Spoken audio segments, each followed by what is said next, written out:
Hello, everybody, and welcome to episode 24 of the Roots of Life podcast. If you'd like to know more about the Roots of Life podcast, go check out rootsoflifepodcast.com. There is episodes up there, and there's some blog posts that you can check out. If you have any questions, inquiries, or topic ideas, feel free to reach out to us at rootsoflifepodcast@gmail.com. It's going to be a great episode. We've got some cool topic ideas, and we're going to engage in some interesting conversations. So stay tuned. I hope you enjoy the episode.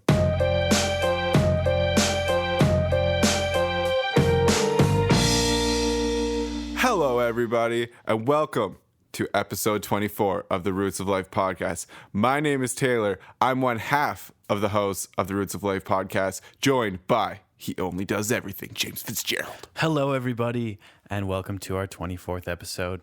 Today, we're going to talk about some fun stuff. I was sitting on the couch the other day, just thinking about where a person's personality comes from. So I thought we would talk about personality and consciousness, how those things arise, and what makes us who we are. So, Taylor, where do you think, what is your theory for where consciousness comes from for a person? Or personality, sorry. We'll go with personality first. We'll tackle that one. It seems a little easier. Well, I mean, there's the whole nature versus nurture debate. And I think we've gone down that road before. We've kind of talked about it in, I don't remember what episode, but a previous episode. So just go listen to them all and find that conversation. You can do that. But yeah, I think it's a combination of the two. And maybe it even comes from, a little bit of past lives. Maybe your energy moves on, and then that consciousness, you get reinserted back into the world after a little while or whatever, and then maybe certain personality traits are passed on and carry on with you. That is a theory, I guess. That makes sense. So it's kind of like on the topic of like a psychoanalytic or type theory for personality, if you want to go into like the actual psychological theories.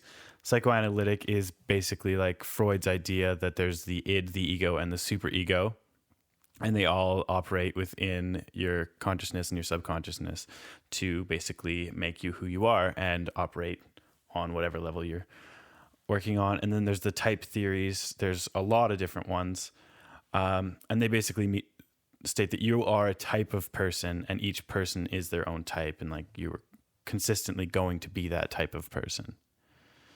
So it sounds like you're on that kind of line with the, if it is a past life, then you're sticking basically with that similar personality to continue on with.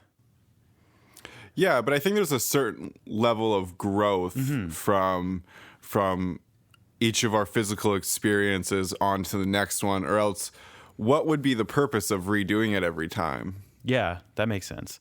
You see where you went wrong in your past life and kind of continue forwards. I mean, I think that's a big part of the philosophies for reincarnation and everything like that. It's to try and gain knowledge and gain a different understanding or different perspective on basically every part of life, to be like a fully actualized being, to like be reconnected with the singularity in the end, to break the cycle or whatever. It's from what I've read anyways for a lot of them. Yeah, I mean, the idea is to do it over and over until, and grow and learn and try and do it better each time, which is essentially what we try and do in all aspects of our life. Exactly. So what I was thinking about, earlier that day when I was sitting on the couch there thinking about personality, I was talking to some people at work about personalities and how they thought they were, and they related it basically to like their zodiac signs and their birth year in the terms of the Chinese year, where they were, I think one of them was like the bull and one of them was a dog, I think, and one was a snake, and they related that, like combined it with their zodiac sign, which like zodiac sign is basically just like when you're born, the way that the planets are aligned and stars and all those things are supposed to basically put these traits upon you as a human. It's like an early way to explain these kinds of things. It's basically like a lot of like early religions and stuff. They use those to explain how things happen in the world, and then they use zodiac as well to explain human beings and their behavior. And it got me thinking about the idea that if that is the truth, if I'm a Gemini and I was born in the year of the monkey, so basically I'm just like the most chaotic of all things possible. If that's true, is it possible for me to change who I am and where I am in life and what I want to be, etc., as a person, to become like something else? If I like a more stable, like, I don't know, hardworking, like focused individual, instead of somebody who like obsesses over things for a little while, flips over to a new things and is obsessed about that. I just got into this idea. I kind of was wondering of your thoughts on if the truth that the zodiac and everything is what makes your personality, or what you think of the subject. Well, I want to ask first, do you think that you need to believe in one or the other? Because That's a good question. kind of gets into the religion versus science question, right? Where a lot of people would say it's hard to believe in one and not, if you believe in one, it's hard to really believe in both, because they kind of, the idealisms behind them clash, right? Yeah. We're saying that that you're forever growing throughout these different physical experiences, and as the years go on, and you pass on from one physical life, and then you kind of, your energy goes back out, and then you kind of have to come back into another physical experience to let your spirit grow. But to say that your personality has already been predetermined throughout certain star alignments, or whatever kind of zodiac you categorize under, then it's, the idea there is that you can't change it, right? That you can't grow it outside of your physical body, right? Yeah. Outside of your physical self, because you're just going to you're already categorized as that. So I don't know, do you believe that you can believe in both? Do you what do you think? I think you can. Because basically I see the zodiac as like an early, like, I want to use the word archaic form of like psychological type theory for personalities, where in the Myers-Briggs, I'm an INTP, which means I'm one of like these like basically logic-driven people, that's what I focus on in life. And it all makes sense, but when you do read these type theories, it's very generalized as well, just like these zodiac things. So I feel like it's kind of like an early version of type theory. And I think of all the different theories for personality as kind of being like one whole person, whereas each theory, it almost seems like they say this is how humans are. Like for behavior theory, your behavior is based upon your conditioning, basically, like how you're conditioned to behave in certain situations. Or sociocognitive theory, basically like you react to whatever's happening around you. So you don't necessarily act out, you react to things. Whereas I see all of those things as being very possible and very true, depending on the situation. And I think like with type theory, you can have an underlying type or whatever, and then from there it kind of like, it almost limits or changes the responses that you will have in situations, thus changing the way your personality will be. But I don't know if you can actually change the personality completely. I think it might be possible. You might be able to go from being somebody that's really logic driven to being somebody that finds something more fanciful. I'm not sure if that's kind of like a bad example.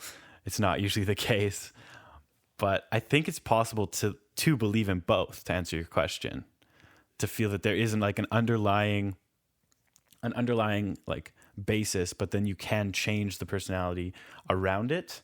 I'm not sure if that counts as changing the personality completely, though. Well, the problem that I've always had with, I guess, like the zodiac cycle is the fact that it, like you had said before, like it's so generalized and it's hard. Like if you think about how many children are born in a year throughout the world, it's hard to say that. I think that however many, say, like million children are all going to have the same characteristics, right? Yeah. Like they're all coming from different places. They all have different experiences. They all have different upbringings. Therefore, they are going to have different personalities, which makes it hard to say that, well, you're going to be a romantic type. You're going to be a kind person. You're going to be crazy. You're going to be this, because everybody has like comes from a different place.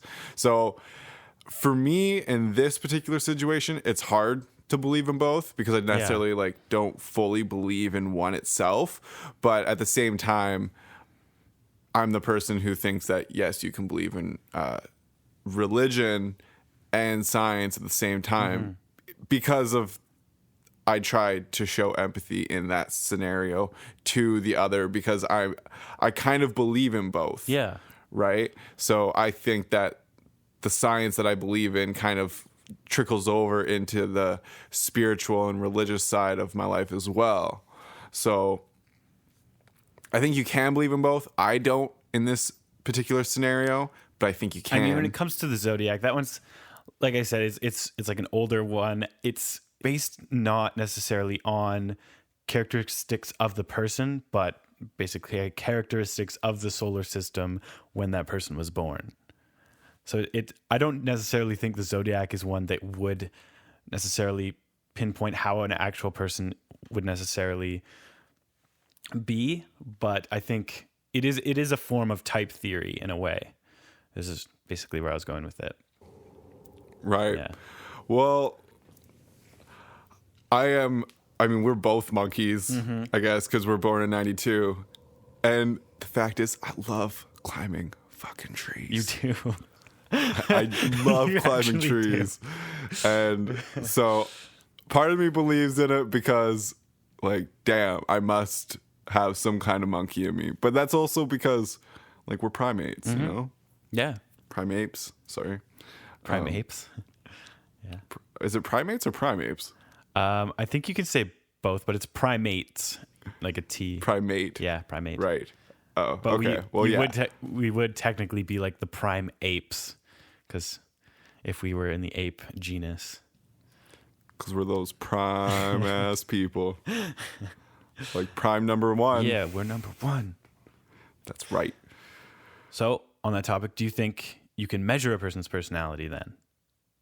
Like you can quantify it, and basically, do you think you can fit somebody into a typology?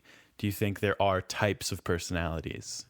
Yeah, I think there's types of personalities. I think that's pretty clear. I mean, just through your interactions with people, everybody is different and everybody is, I think everybody is an individual in a certain way. But people like to be part of tribes. People like to have a team that they can stand behind. That's why the government does so well with sending people to war, because people are willing to die for their country, you know, like the patriotic aspect of it, you know? So I think everybody is an individual. And so you can say that everybody has different personalities. But I think the mistake is to say that you can measure someone's personality above another person's because they're different, and what might seem like one person has maybe some kind of social stigma where another person is maybe very educated. Yeah. And I think to say that one is better than the other is no bueno. Yeah, No bueno. That would come down to more like their life experience, not necessarily like their base personality type. I would think, where like you would have. Let's see here. There's like 16 personalities, so I can look through them. I have them right here. So Interesting. This is like, it's based off of Myers-Briggs, who took it off of Can you tell me who that is? You've mentioned the name multiple times, and I'm not familiar with the name. He's a psychologist. He's basically famous for the Myers-Briggs personality test, which after answering, I think 60 questions or something, you end up with one of 16 personalities. And he took basically the idea or some of the ideas from Carl Jung and kind of expanded it to build this test. I don't really have much more information than that. But for example, they have them written down as like architect, imaginative and strategic thinkers with a plan for everything, logician, innovative inventors with an unquenchable thirst for knowledge. That's in the analysts section. So there's 4 categories within each of those 4 categories, there's 4 personality types. So in the diplomats, there's a mediator type, which is poetic, kind, and altruistic people, always eager to help a good cause.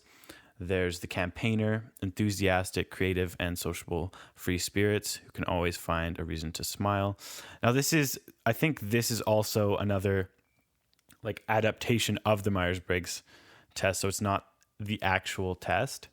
Okay. But there's also like defender, very dedicated and warm protectors, always ready to defend their loved ones, and like entertainer, spontaneous, energetic, and enthusiastic people. Life is never boring around them. So it's like these are like the base types, and these are like basic how they are in everyday life. In each situation, they're going to be somewhere around here. So do you think you can like pinpoint and say, Taylor, you are you are a virtuoso or something, and then I'm the logician. Do you think you can pin that down to always be correct? No, I don't think so. I think that there's so many different like variables that come up and make a person, and I think that you're never going to be able to pinpoint and say that somebody is one of those things. I think maybe you can get to a point where you can maybe like break it down and kind of figure out maybe a couple things that they relate to, something so that you have kind of a guideline to who somebody is. But I think somebody can figure it out for themselves, but I don't think people from the outside can understand what makes a person tick necessarily. I think you're going to be able to figure that out for yourself. Like you're going to be able to read those and be like, well, I am that, like I am this, I am that.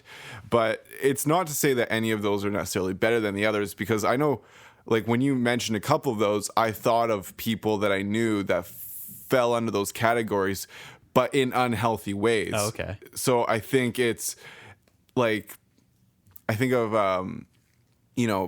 just because you are one of those, like one of those specific types of personalities, doesn't mean it's a good thing. Doesn't necessarily mean it's a bad thing either. But I think if you can understand what personality type you are, then maybe you have a chance at adjusting those and being able to adjust your lifestyle to accommodate a different type of personality as well, so that you can have some kind of growth and benefit to change and everything. What do you think on the subject? I think I agree with you. I don't think you can necessarily pinpoint somebody to be that type always. I know the first time I did the test, they came out with 2 for me because I didn't fit either one perfectly. I was in between. You're a black sheep. Yeah, I'm different. But no, I just think like when it comes down to it, there's so many different variables, so many different places you're going to find yourself in. It's going to be different situations. So many different situations you're going to find yourself in. You can't necessarily pinpoint what they're going to be like in those situations. I know depending on who I'm hanging out with, I'm a completely different person. Like I'll be either this like weird, quiet kid that sits there and doesn't talk to you, or I'll be this like loudmouthed, annoying jerk. Like it just depends. Like, so I don't think there's like an underlying personality necessarily to that. I think I'm just different in different situations. I agree. Yeah. So but I think you're pretty wonderful. Thanks, so. man. Thank you. Awesome. Well, good conversation. Let's Yeah. take a quick break, and then we will come back for our second topic of the day. All right. We are all part of a single consciousness experiencing itself in infinite subjective realities. We are all part of a single consciousness experiencing itself in infinite subjective realities. We are back, and it's that special time of day where I get to ask one lucky man, one lucky question. What tickles your fancy? What tickles your fancy? Love Jimmy, it. I want to know what tickles your fancy. What tickles my fancy? What tickles my fancy? Yes, sir. I started thinking when I was trying to figure out what tickles my fancy. I started thinking about how much I love Vancouver Island. Shout out to Vancouver Island. I love it. It's beautiful. It's green. It's luscious, full of life. And then I was thinking about some of my favorite activities to do when I'm on Vancouver Island. And I love going to the beach, especially at night. When What beach? There's no beaches. There's so many Well, I mean, there beaches. is. There's a couple there's beaches. a lot of beaches. What are you talking It's not about? necessarily like a beach with like typical sand and stuff. Sometimes it's just a rock beach, but it's still a beach. Or we'll call it. I like to go to the shore. The shore, I like dog. to go to the shore next to the ocean, and I like to light fires. Then I like to just like hang out, man, and like have a beach fire. But yeah, Beach my fire. tickled fancy for the day is beach fires. So you only like beach fires today? Incorrect. I love beach fires all the time. But they're my tickled fancy of the day. Okay. Yes. That's fair. Yes. Taylor, what is your tickled fancy? What tickles your fancy? Well, in Vancouver, I might as well live in Japan because got Japanese people all around me. Got Japanese food all around me. We live by the ocean, and there's just bomb ass sushi all the time. Besides the point, I mean, I don't know. I like Mexico too. Mexico's pretty great because they have avocados. So when you take Japan and then you take Mexico, you put them together. What do you get? You get avocado rolls. And that is my tickle fancy for the day. I didn't know that when you put Mexico and Japan together, that's what you got. Thank you for enlightening me. When you yeah, Today I obviously. learned when you put Yeah. Japan and Mexico together, you get avocado rolls. That is exactly what That's you it. get. You might get an avocado cone as well. Oh, yeah, maybe. Like that is a possibility. But generally, you're gonna get an avocado roll. So Yeah. I mean, today, the day that we're recording this, is Cinco de Mayo. So, I mean, if you did put them together today, I feel like a cone's more of like a party thing. So you might get a cone today. But I don't know. I like cones. I don't think I've ever had one. I had actually my first one like a week ago. Oh, It really? seems like it's a weird concept, but it was at a Japanese restaurant, and it was like $1.95 for an avocado roll or cone. Sorry, and so wow. I was like, hell yeah, I'm gonna get an avocado cone. Nice. You can't go wrong for $1.95, even if it's shit. You really can't go wrong for $2. Like, you just can't. No, you really can't. Topic 2 on episode 24 of the Roots of Life podcast. Jimmy, bring it in. Topic 2 is the topic of consciousness. It's a very deep and vast topic. We're going to delve into it a little bit. Talk about our thoughts on consciousness. I have a question for you, Taylor. Where do you think consciousness comes from? Because Jeez, man. I know I just hit you with the hard ones every You're time. throwing me to the wolves right now. I just throw like hot fire fastballs at you. But if you think Well, about it, you're- like certain things don't have consciousness. There are inanimate objects. So many people believe that those things don't have consciousness, and there are people and animals and things that do have consciousness. So where does that come from? Not a white man with a white beard. No? No. The white man didn't create consciousness? No. Oh. That's exactly what I'm saying. I was actually referring to Jesus. Oh, Who I thought you were was- referring to his father, but Well, Okay. yes. I mean, hypothetically, I guess. Yes. But it's a hypothetical. lot of people believe Jesus wasn't white. I don't think he was. No, He was- but in most churches, he's portrayed as a white man. Yeah. But why? I'm not really on topic here, anyways, but let me divert to your question. Man, I don't know. It's an interesting conversation. I don't know. Is there some kind of singular energy that provides it all? Like, I mean, Sounds about I don't right. know, man. It's a hard one. There's a couple. I'll throw out just like a couple theories on that idea.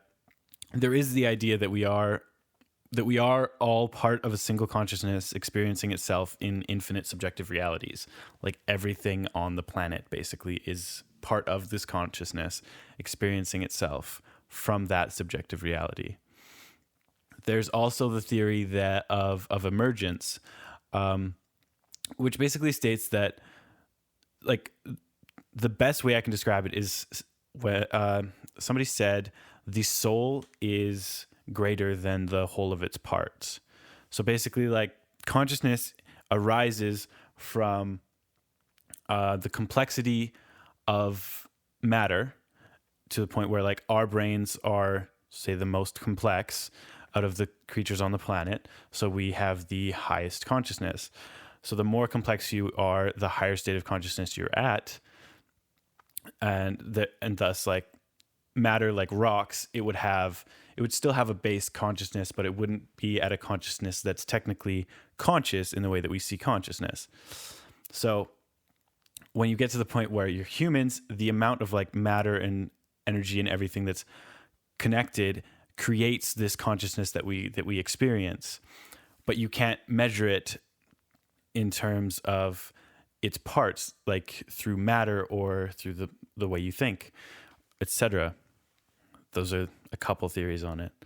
I was going with, like, panpsychism and emergence theory there, where panpsychism is like the theory that every single atom has consciousness within it.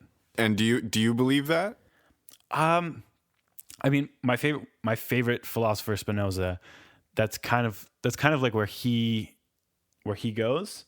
He sees the world, or the universe, basically, like everything in creation, as like one single entity. I really like the ancient philosophers, and a lot of them come back to, like, a singularity, just the one single thing that we all basically were created from.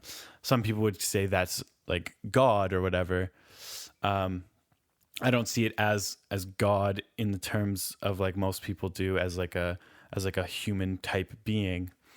It's more of just like an energy where we could all be like, because everything had to come from something, or it was already here forever. So it's just a weird concept when you get into consciousness, because it for me, consciousness ends up getting to very, like, metaphysical, like, where did we all come from, like, type stuff. But I do have, like, some idea that there is, like, panpsychism, because there have been studies that have proven that, like, plants actually have consciousness, where they would put a plant in a room and they'd have people come in and yell at it and abuse it and, like, rip leaves and bat at it. And then other people that would come in and be really nice to it, sing to it, talk to it, water it, etc. And these plants would be hooked up to, like, EEGs, which is, it basically measures the amount of electrical current in whatever it's connected to. So they do that, and then after a while, they'd leave the plant alone, and then they'd have the person that abused it go back in and see if there's a change in the meter on the EEG, and have also do, like, somebody that the plant's never seen before, but in quotes, and then have the person that was nice to it. And what they discovered was that the readings on the EEG would spike when the person that abused it came in. So basically, like, there'd be more energy going on in the plant. Basically, kind of like when you think about it, it's kind of like there's actual consciousness because it realized that was the same person. Right. What do you think it recognizes? Like, do you think it just recognizes the human as another form of conscience? I don't know. I don't understand how it would do that at all. It doesn't make sense to me. And honestly, when I was told this the first time, I was completely like disagreeing. I did not believe it at all. I was like, no, you're lying to me. Like, that did not happen. Then I looked it up, read the study, and I was like, oh man, that's amazing. But I don't know what it would be sensing. Maybe it just senses like the vibration, because we all do put out electromagnetic fields. So maybe there's like an electromagnetic field that it senses, and it kind of can recognize individuals that way. But I'm not sure. Yeah, I agree with you. I think that's very possible. You know, I think beneath us, there's a lot more to us than what is on the surface level. And I think it's almost like you said, like, these studies have been done. It's ignorant to just believe that it doesn't exist. Yeah. Right. And even on a surface level, if you take care of plants and you nurture, they shine. Yeah. Like, it's not like, but if you neglect it, then, you know, it will die, or it has to rely on other means like Mother Nature to take care of it, right? Which is where it will receive its life from, right? Which is where we receive life from, in the sense of, like, you know, the sun. Like, it's just like a form of energy that helps provide us with life. And if it wasn't for that, like, we wouldn't be able to live in our conscious selves and our physical selves on this planet. And so, you know, I think there's that idea that if you can provide good energy and care and be compassionate for other people, then, you know, you provide life essentially to other things and to other forms of conscience. And I think that's part of our duty as a conscience, as a being, you know, is to do that and to give back. Definitely. I like it. Previously in my life, I used to think that I was definitely like hardcore materialist. I believed that no consciousness arose unless there were neurons firing, and therefore, like, base material had to be there before there could be any sort of consciousness. There needed to be neurons firing. There needed to be that chemical signal, that electrical signal going through to create any type of consciousness. But I've gotten to the point, just basically through readings and different things like that, where I think there's more to it. I think maybe there is just a singularity. There's just one thing out there that provides all beings and all things with consciousness. And we are part of it as an entity, basically experiencing itself in a subjective manner. There's the term qualia, which is basically the subjective conscious experience. And just thinking of that word, it's one of those words that, like, everybody knows it, but they've probably haven't heard it, because everyone has their own subjective experience. You know, like, oh man, the sky looked red today. You could tell me that, but I can't picture the redness of that sky that you saw. I can just picture a red sky that I saw or something similar to it. But there's like that subjective experience that you experienced.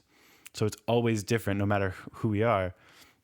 I had debates about this in like high school, where one of us would point and be like, how do I know that the blue that I'm seeing right now is the blue that you see?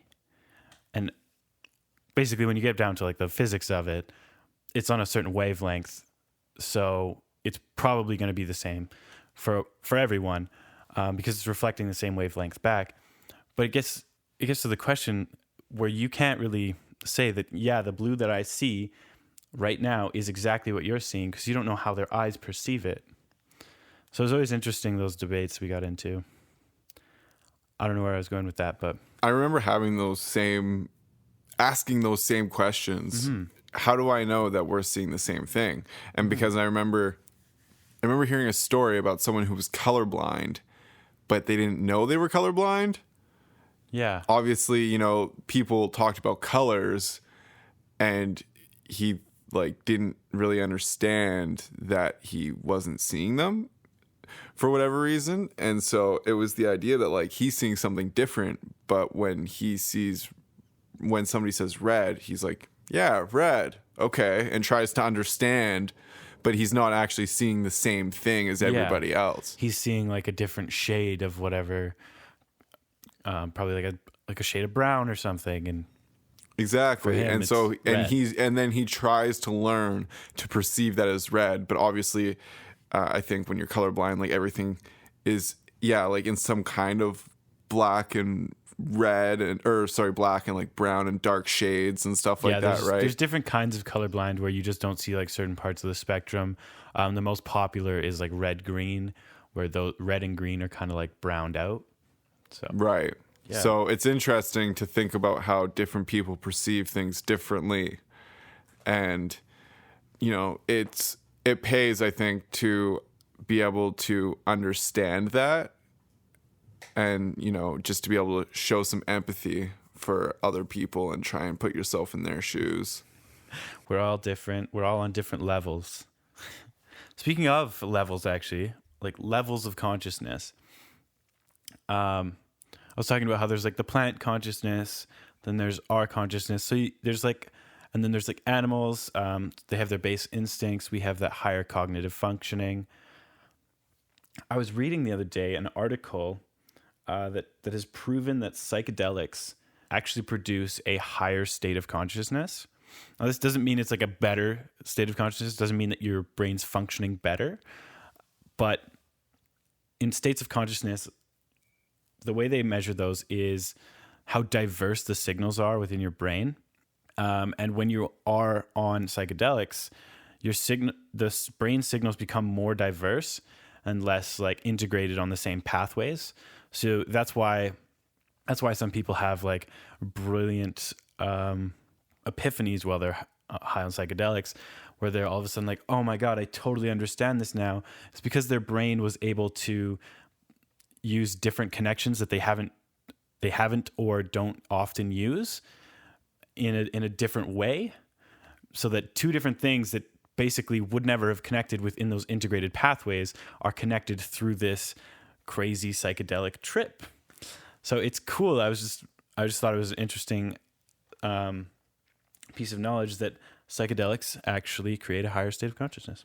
I would have to agree because I've definitely experienced it firsthand before. Mm-hmm. You know, I've had those profound experiences when in a psychedelic state, where, you think new ways and your mind opens up to new possibilities, and it definitely just allows you to be open and think new things. And I've definitely been there, and I've had that, and I've had life-changing moments where I realized like I knew through those moments that I was like never going to be the same person again, and that I was going to live my life differently. And I don't think it was one of those things where I had that experience and then just went back to being who I was. Mm-hmm. Like, these were things that I carried on with me for the rest of my life and have changed my perception of the world, and mm-hmm. I've carried that on with me and continued to explore new things and grow new things. And I've made it a point through those experiences to make sure that I'm committed to changing and growing and keeping an open mind to these new possibilities. Yeah, I know I've experienced nothing life-changing, but there's definitely been a few times where I'm like, wow, I didn't think of things like that. I didn't see the connection there. And now I do. For example, when we were watching Letterkenny, I kind of like ended up figuring out the entire storyline and how everything kind of worked together and why they would write it like that. Because the psychedelics kind of just helped me basically integrate all of the stuff that I knew about it into one new new theory of how it was all written. So it wasn't life changing or anything, but it was something new and a new way to see it. So it was cool. But I think even though it might not have been life changing in that moment, I think as we've discussed, it allows your brain to fire in new ways. You're creating those connections within your brain, and I think it's like the first time, like if you think of it on a physical level, maybe like when you're a baby, like, and you first learn to walk, you're using muscles that you like haven't really used. Yeah. And then, but because you've like imagine the first time you walk, you're going to be like, holy shit, like this is the thing. Like my legs can work in this way. Right. And then from there, you start to build on that. And so from that moment, when your brain makes those connections, you realize that like that muscle within your brain has the potential to grow. And so from there, it's like you will start to use that pathway more and more, and you will then begin to think in new ways, and you'll quote unquote become smarter, I think. Yeah, I could see. Maybe that's a poor choice of word, but I mean, for lack of a better word, at least you'd have like a different perception on life. I always use that instead of smarter, but in a way, like having a different way of thinking does make you smarter. Having a different perception, being able to see not only your own perception, but how somebody else perceived it as well is being smarter. So I definitely agree. It's you are being smarter about it. So are we going to talk about the rabbits? The rabbits? Yes. Yeah, and your talk with the rabbits? Yes. Because this is what you said is, the like just the state of conscience, and the higher wavelength that you operate on in a psychedelic state. And yeah, like, I don't know, man. I feel like we got to address it because it's been in my mind for the last 5 to 10 minutes. I actually had somebody say to me, "Did that actually happen?" Yes, and yes, it did. It 100% happened. Yes, it was. It was good. It was real. Did I not say that to you, like, in that moment? I was like, did that just happen? Yeah, like after they were just like, they just came up to you. You just like kind of like had a conversation with them without speaking. And I was kind of like standing up there a little weirded out by it. And then they just kind of hopped off and did their own thing. And you're like, cool, back to playing the game. Like it was nothing, but you were kind of like, did that happen? But there was a connection. Yeah. It was that the fact that, like I was in a different state and they were able to recognize it. Yeah. It seems so weird to say it. I know it sounds silly, but like I knew and they knew. Like I knew that there was a certain level of comprehension between me and these fucking rabbits. Like I'm looking them dead in the eye and they're looking me up in the eye. They're not, sniffing my shoe or some shit. Yeah. They're looking at me and I'm like, I understand what you're doing. And they're looking at me like, yep, we know. And I was like, what the fuck? Like, yeah, it was like they knew you were just going to be a passive being that they could go and like investigate, check you out, and then continue on. Like they just knew that. It was an interesting experience, even just as an observer. I don't suggest trying it with a bear or a lion. No. Don't do anything dangerous. They will eat your ass up. Rabbits are soft and cuddly. They're fine. They probably have rabies though. I don't think so. Not those ones, no. No, those ones were nice rabbits. Yeah, they were sweethearts. So we've thrown in our 2 bits on consciousness. Do you have any more to say on the subject of consciousness? I think it's important to let it grow.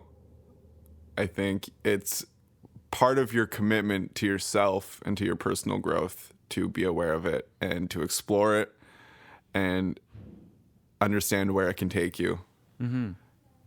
Because none of us really know what happens after our physical selves fail. But I think there's the potential for so much more. And I think the more you explore it, the more you understand. And I don't know, I want to know more. Like once you get your first taste, you want to know more and you want to understand more. And so like do something to like start reading on it and start reading about ways to practice. Yeah. And then from there, like it's like a rabbit hole, you know, you just, pun not intended at all, but you'll go down it and you'll start exploring, and it's an interesting world, and you'll just become really interested in it. So I think be open to exploration and be open to personal growth. Yeah, I know. I definitely I started taking philosophy classes, started learning about their philosophies on consciousness and being, especially being, like, starting to try and figure out like where everything came from, where the start of the universe was, and etc. on a theological or theoretical just viewpoint. It gets really in depth and crazy. You really want to like engage with it, because it might not have like a crazy impact on your day-to-day working life, but on your as a person with personal like agendas and your own thoughts and everything like that. It's really interesting to see where those thoughts come from, how you basically manifest being alive, and it's just amazing. It's a really amazing topic. I took a consciousness course, and we talked about a lot of different theologies, Taoism, Buddhism, Hinduism, a lot of Eastern philosophies that had like a theory of creation that was very different from the Western Catholic and Christian creation stories.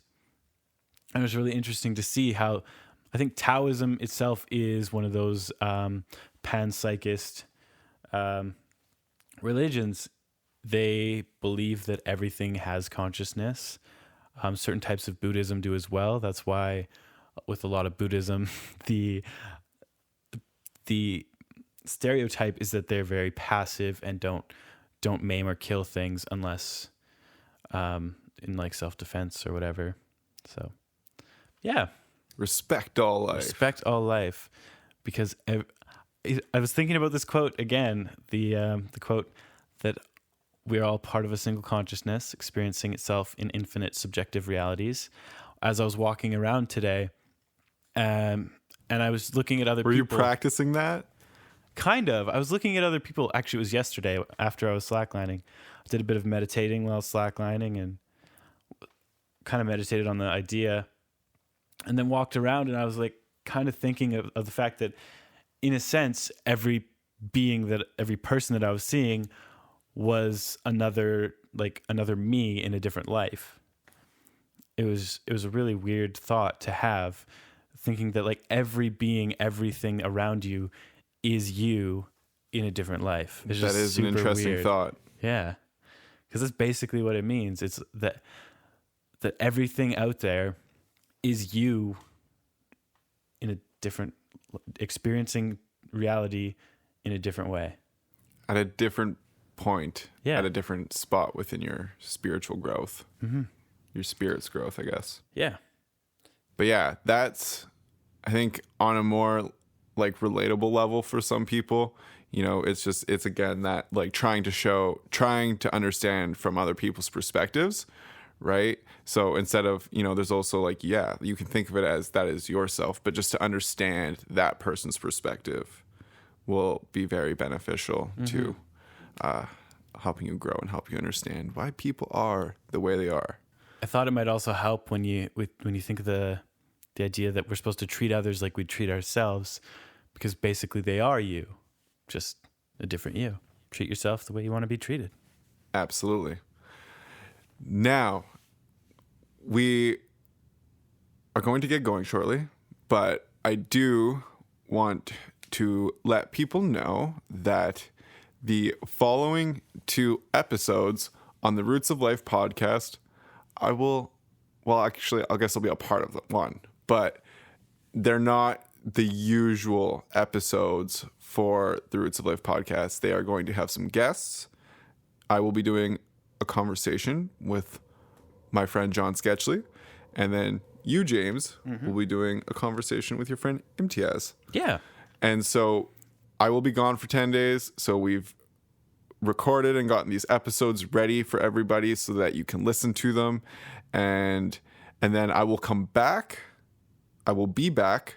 And then we will talk about some experiences that I'm going to have. And I'm really excited to come back and to be able to share them with everybody. Yeah, I'm really excited to actually see how this goes for you. It should be cool. My world's going to fall apart You think so? very fast. Breaking down boundaries, barriers. That's it, man. I'm just going to break down some barriers so I can start building up some new walls and start building up some new ideas and letting my brain grow. I'm gonna have like a Jimmy Neutron head by the end of it. Just a huge head when you're done. Yeah. And then maybe I'll just like hit it on the roof and then I'll have like a Stewie Griffin type head or something. Jump on your bed a lot. You'll be good. Yeah, it'll be good times. All right. I think that's it for today. Thank you, everybody, for being here. Thank you for listening. We appreciate your time and your being here. So thank you very much. Thank you, everybody. I am looking forward to talking with everybody soon. And Jimmy, I'm looking forward to just talking to you soon. Yeah, I'm excited. You're coming up here to visit, I think. I think so. We'll have to talk about it a little Yeah. bit more, but I think I'm going to try. So That'll be great. I'm excited. yes, absolutely. Thank you, everybody. Have a wonderful day, and we will talk to you in 1 week. Stay weird.